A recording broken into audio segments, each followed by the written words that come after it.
आंबेडकर की मूर्ति को गंगा जल से धोने वालों को पहले उसकी हकीकत जान लेनी चाहिए। गंगा जल से मूर्ति को धोना आंबेडकर की लड़ाई को जीरो साबित करना है। मूर्ति धोने वालों ने यह बता दिया कि इस धरती पर अछूत तो रहेगा ही, फिर चाहे वह प्रेमचंद का होरी हो या उसका नाम गिरिराज सिंह ही क्यों ना हो। न्यू नॉर्मल गढ़ते नए भारत में एक और सामान्य घटना घटी। बेगूसराय में केंद्रीय मंत्री गिरिराज सिंह ने बाबा साहेब भीमराव आंबेडकर की मूर्ति पर माल्यार्पण किया। मंत्री का माल्यार्पण करना कुछ लोगों को इतना अखरा कि उन्होंने मूर्ति को गंगा जल से धोकर शुद्ध किया। गनीमत है मूर्ति प्राण रहित ही होती, अन्यथा यह मंजर देखकर बाबा साहेब की आंखों से आंसू आ गए होते। जिस आंबेडकर ने अपना जीवन ही अस्पृश्यता से लड़ते गुजार दिया, उसी को उनके मानने वालों ने अस्पृश्यता का प्रतीक बनाकर खड़ा कर दिया। गंगा जल से मूर्ति को धोना आंबेडकर की लड़ाई को जीरो साबित करना है।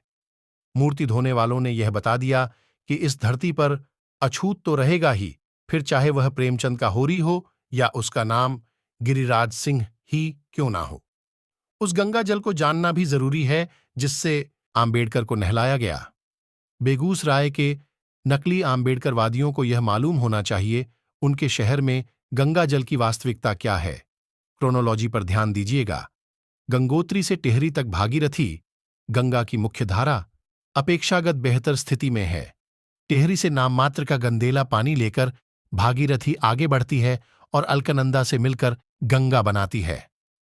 गंगा जैसे ही मैदान को छूती है, हरिद्वार में उसका आधा पानी निकालकर दिल्ली को पानी पिलाने वाली नहर में डाल दिया जाता है। हम उस नहर को हर की पैड़ी के नाम से जानते हैं। यहां से थोड़ा आगे बढ़ने के बाद बचे हुए पानी से आधा निकालकर बिजनौर की मध्य गंगा नहर में डाल देते हैं। मध्य गंगा नहर एटा सहित 10 जिलों में सिंचाई करती है।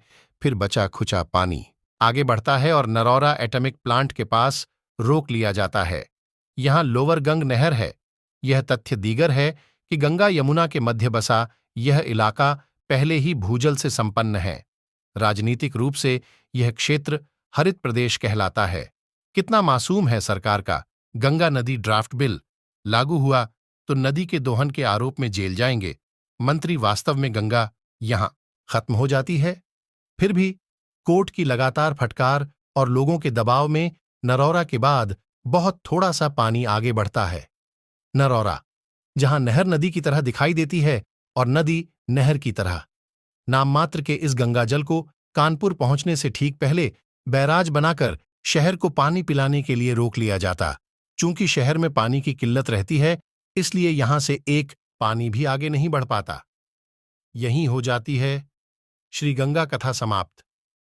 दोस्तों बस आज के लिए इतना ही। अगर आपको वीडियो अच्छी लगी हो तो चैनल को सब्सक्राइब कर लीजिए और हां, वीडियो देखने के लिए धन्यवाद।